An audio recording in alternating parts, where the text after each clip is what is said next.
تمام صحابہ کرام کو اللہ نے ہدایت نوازا، ہدایت دیا، آپ نے اسلام قبول فرمایا، لیکن حضرت عمر رضی اللہ تعالی عنہ ایک ایسی شخصیت ہے جسے اللہ کے رسول صلی اللہ علیہ وسلم نے خود اللہ سے مانگا۔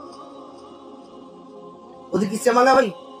اللہ سے مانگا۔ قریش کے اندر سب سے بڑے دشمن جو تھے، سب سے بڑے روابدار جو تھے، سب سے بڑے شخصیت جو تھے، وہ دو لوگ تھے، ایک ابو جہل تھا، ایک عمر بن خطاب رضی اللہ تعالیٰ عنہ، یہ دونوں تھے۔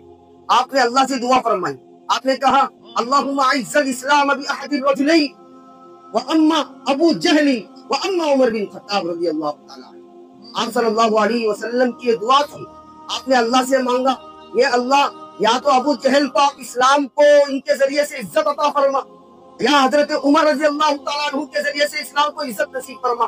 تو اللہ نے آپ کی دعا قبول فرمائی اور